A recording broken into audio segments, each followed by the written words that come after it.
Om Namo Bhagavate Vasudevaya. Om Namo Bhagavate Vasudevaya. Om Namo Bhagavate Vasudevaya. Antakale chamameva smaran muktva kalevaram yaprayati samadbhavam yati nastyatra sangshayaha. Translation. Hare Krishna, Krishna Krishna, Hare Hare, Hare Rama, Rama Rama, Hare Hare. So here we are in the Taliyati Krishna Conscious Health Center. Health center means people want to be healthy. But of course, however healthy or unhealthy you may be, the time comes when you have to give up this body.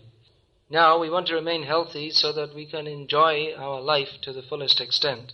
And during life we talk about so many things, we think about so many things, we do so many things, we make so many plans. But at the end of life, all of these things come to an abrupt halt. So many people, they're making plans what to do. Many times people come to me, or to other people also, of course, and ask for advice. Do you think I should get married or not? Do you think I should get divorced or not? So many different adjustments they want to make in their lives. But at the end of life, all these questions become meaningless. At the end of life, if you only have 5 minutes to die, there's not any use to think about whether to get married or not. Nor is there any use to think whether to get divorced or not. Nor is it worth considering whether to go for a university degree. Because death is staring us in the face. So what advice should we give to someone who is about to die? We may think this is a rather unhappy subject. Everyone wants to be happy. So why should we speak about death? Because the very thought of death is not very pleasing. Well, happy or unhappy, it's a fact. Death is ahead of us. Ahead of us. As sure as death. That saying is there in English. I'm sure it's there in other languages too. As sure as death. At least in English, if you want to say something is certain, you say as sure as death. However healthy and strong and beautiful you may be, death will come. Generally in youth we think, oh, how nice, I'm healthy and strong and happy. But it doesn't last long. I don't see any old people here. Oh, that Mataji's a little bit older. Oh, yes, here we have. Senior citizen. So those who are older, they can remember just a few years ago they were young and healthy and strong. But those days are gone. So, this we all have to consider. Smaran nityam anityatvam. We should always remember that everything here is temporary. And that however high we can jump, or however fast we can run, or however much money we can earn, death is ahead. So we may say, well, death is natural. That's true, but it doesn't make it any more enlivening for us. Just like you may say, pain is natural. So let me punch you in the face and then you can naturally experience pain. Yeah. So death is natural, but it's not very pleasing. Generally at the time of death, people pass stool and urine out of fear. So Krishna consciousness teaches us how to approach death without fear. Mostly people don't even want to think about death. It's so frightening they don't even want to think about it. This is like the rabbit, the practice of the rabbit. Rabbit.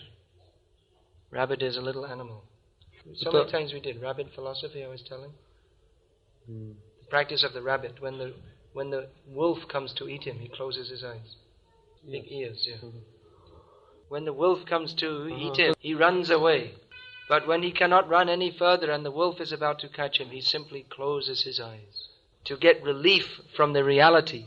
For a few seconds, he feels relief from the reality. And then reality in the form of the wolf catches him and tears him to shreds. So in the same way, we don't want to think even about death. But we should do.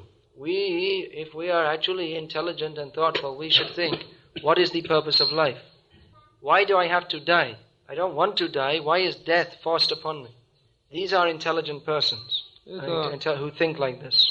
Unfortunately, in the modern society, they do not encourage such kind of thinking. In the modern society, they do not encourage such kind of thinking. Just if you can get some money and somehow or other live, be happy, forget everything. Have fun.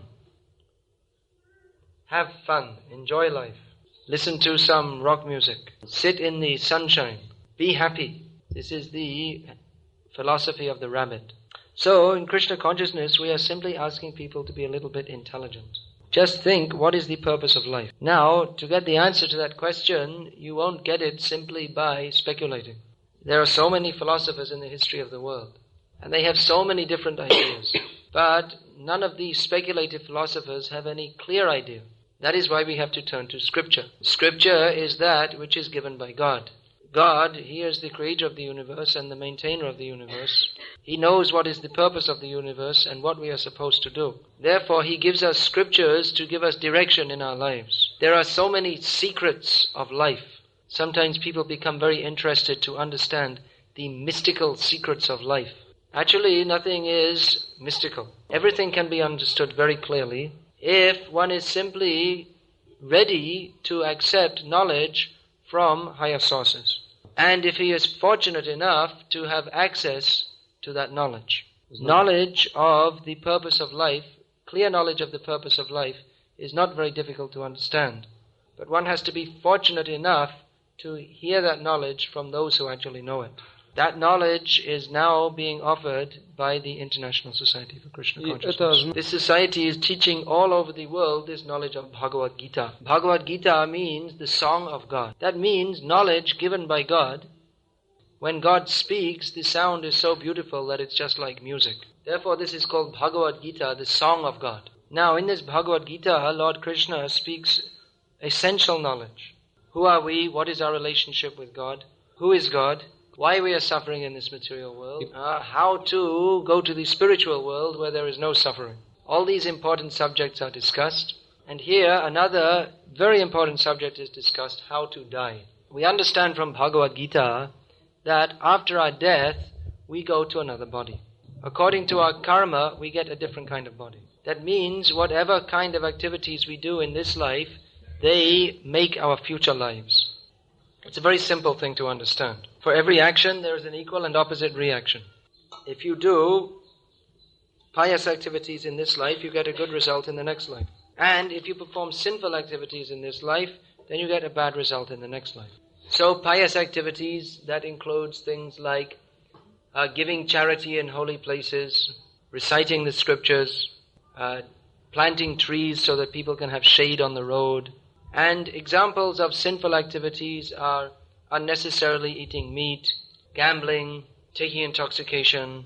These are examples of sinful activities. But anyway, whether you get a good result in the next life or a bad result, you have to get born again. Now, if you get born again, that means you have to die again.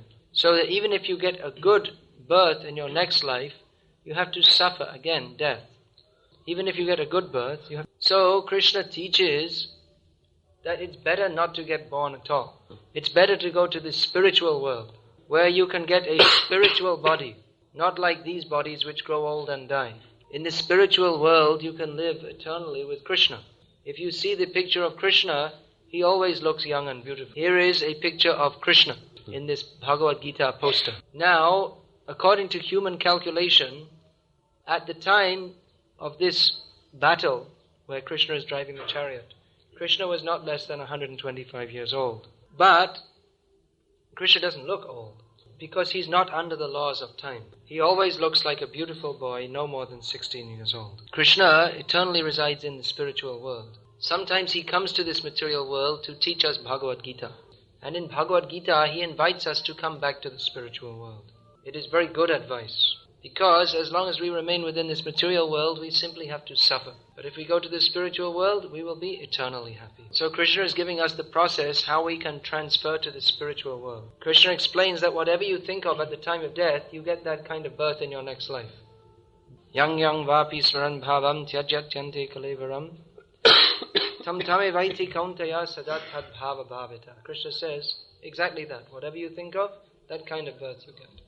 So according to the kind of consciousness we develop in this life, that's what we think of at the time of death, and that's the next birth we get. Just like if a man is very attached to his wife, he tends to think of his wife at the time of death, and in his next birth he becomes a woman.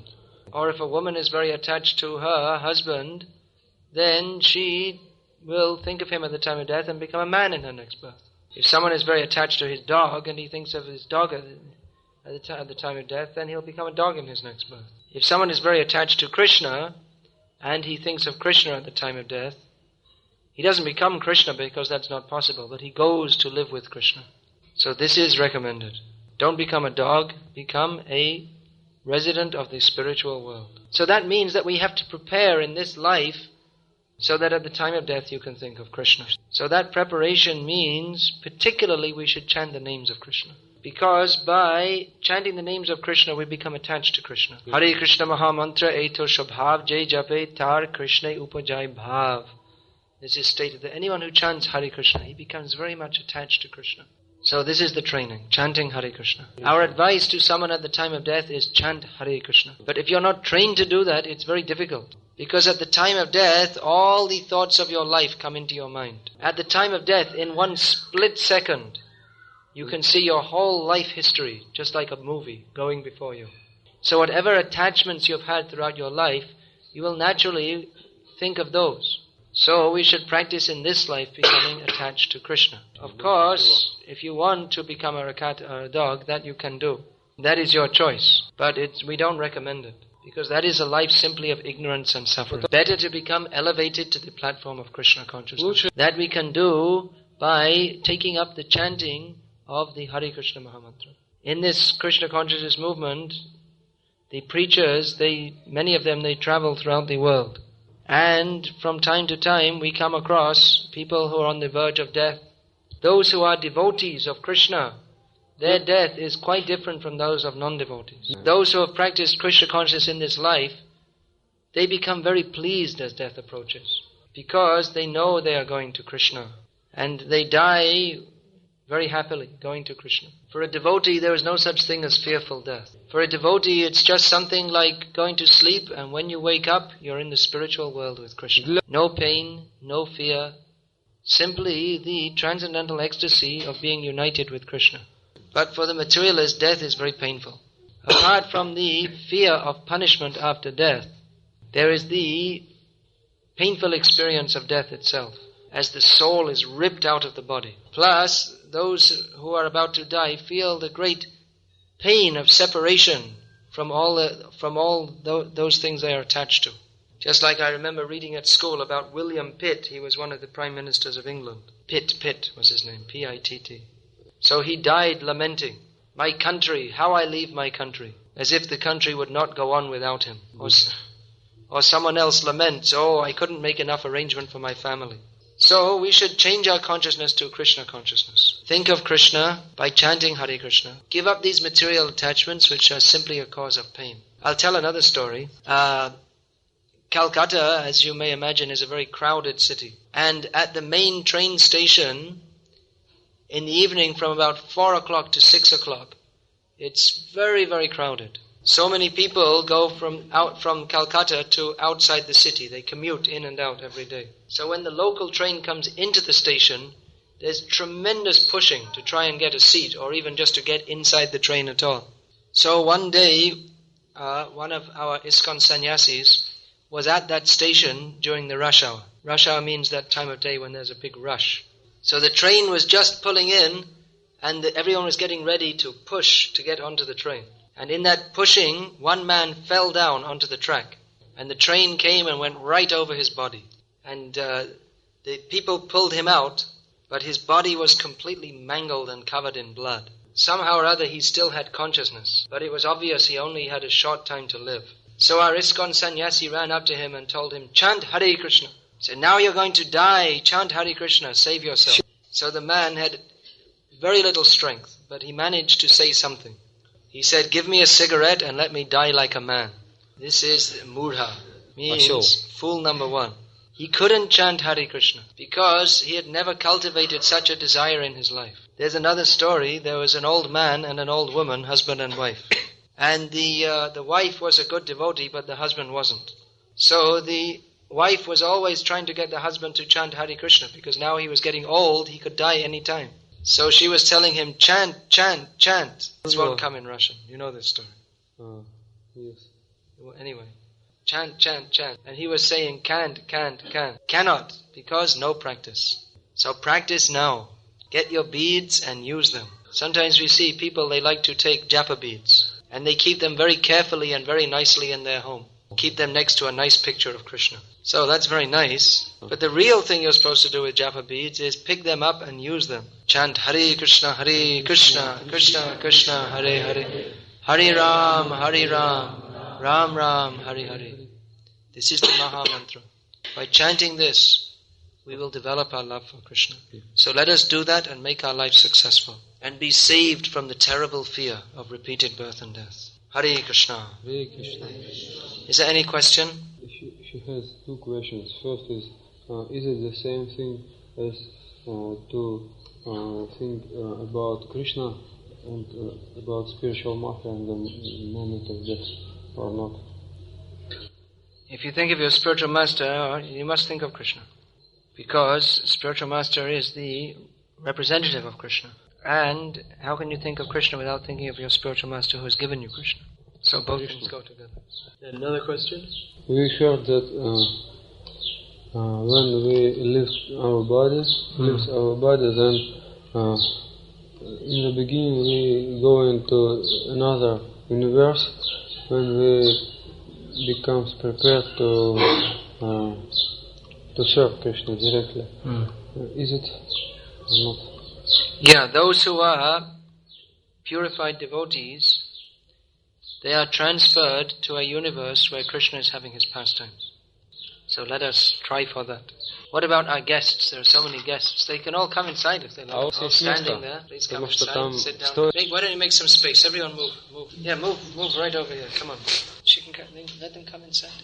So, any other question? What about relationships between spiritual master and disciple in spiritual world? Is it the same as in this world? Relationship between spiritual master and disciple? It remains. That we sing, Chakudan Deloje Janme Janme Prabhu She. That in every birth, spiritual master remains spiritual master. So, spiritual birth, that's also one kind of birth. In the spiritual world, there are also groups and subgroups with leaders and followers. So yes, maybe in the spiritual world also. Though it may not be exactly just like here.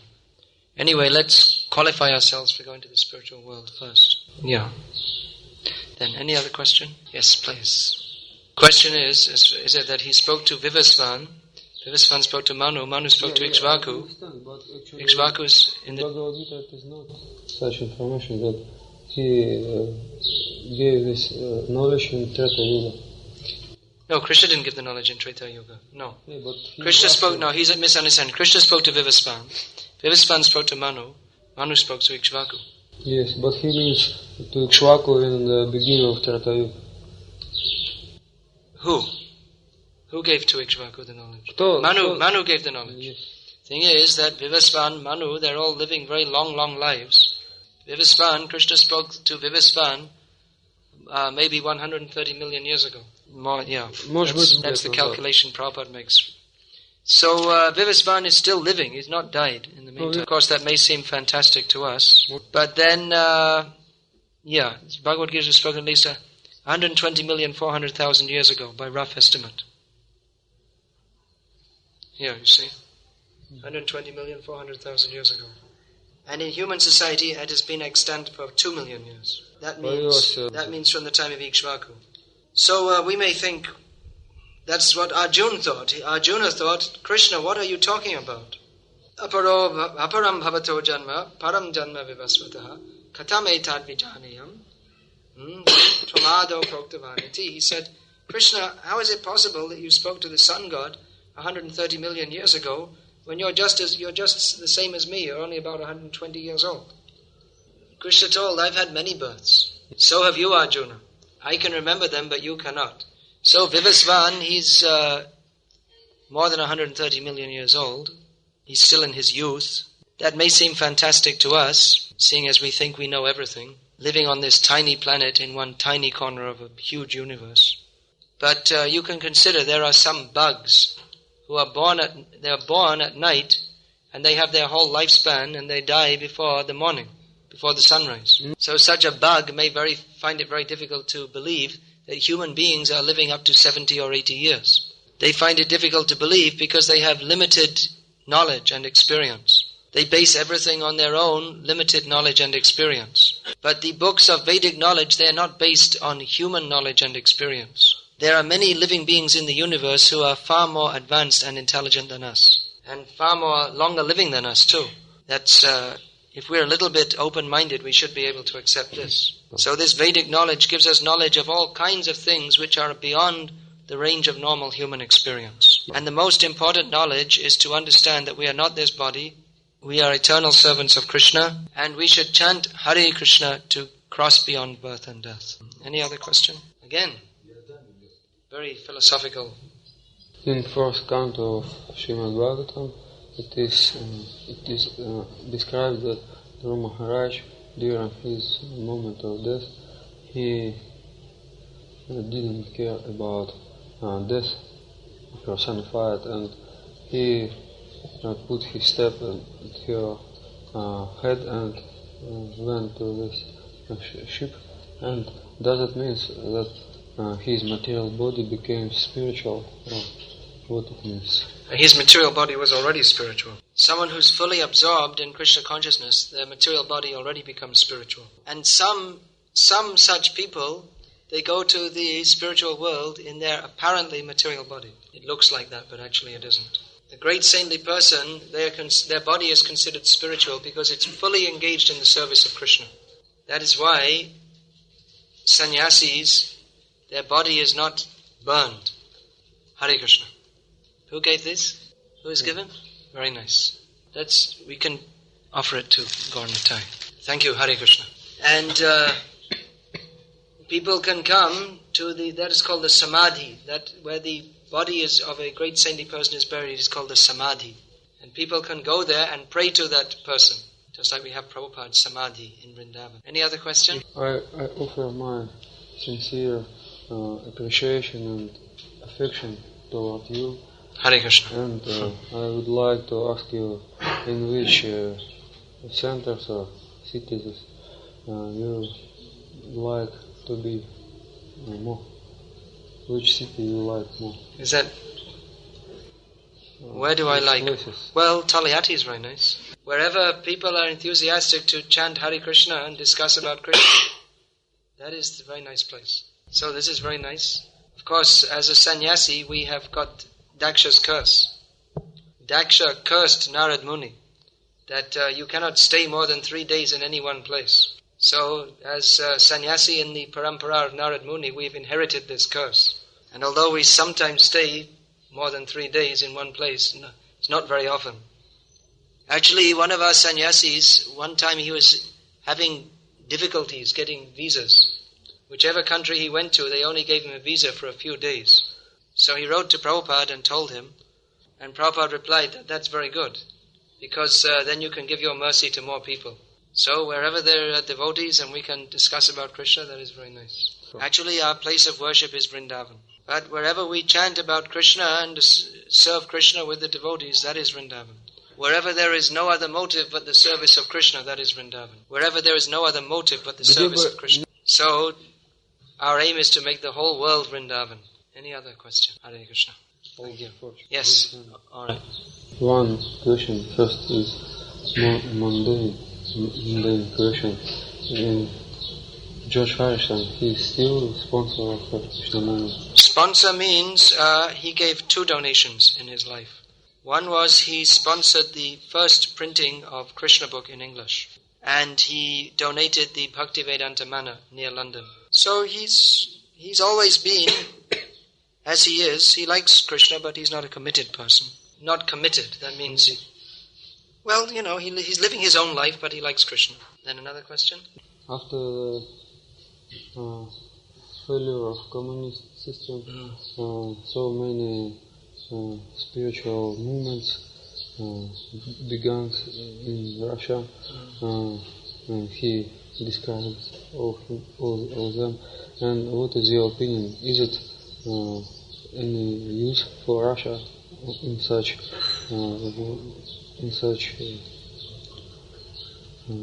differences and such variedness or not. For Russia or for anywhere in the world, people should try to understand what is the highest truth. Who are we? What is the purpose of life? Who is God? How can we understand God? We should try sincerely to find out the answers to these questions. Krishna consciousness offers clear, authorized answers to all these questions. It also offers a very practical way to act in the highest platform of religious activity. In the highest platform it offers a very pure way of life. So definitely it will be very beneficial to the people of Russia or any other country if they take to this. As for so many other things that I can't speak about. Simply adopting religion on the basis of social considerations or fanaticism or sentiment, that won't help anybody.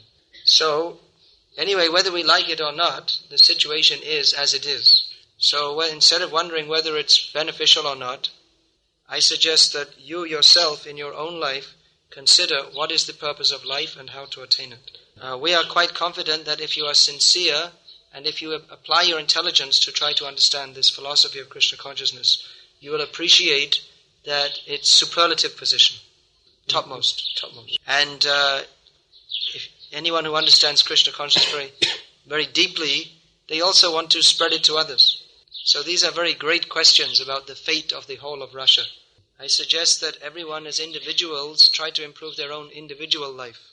That we can teach you how to chant Hare Krishna. Your life will be improved. One more question, then I have to go. Get ready to... let's ask this gentleman here. I think we had one question from there already. It is said that our moment of death happens when superior lawyers they already makes decision about it. And does it mean that our condition of mind is already, how to say, supposed or predicted? Man is the architect of his own fortune. That's an English saying.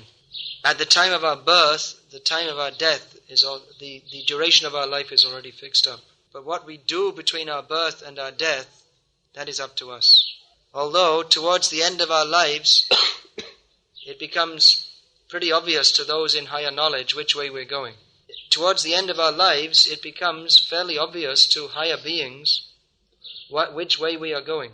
So let us all improve our lives, prepare ourselves to go to the spiritual world by chanting the Maha Mantra. Hare Krishna, Krishna Krishna, Hare Hare, Hare Rama, Rama Rama, Hare Hare. So thank you for very patiently listening. My time here is coming to an end. Hope to meet you all again. Hare Krishna. Hare Krishna. They're asking when you will visit again. Well, I'm planning to come again next year. Huh? Good traveling. Shubh Yatra. In Sanskrit it says Shubh Yatra.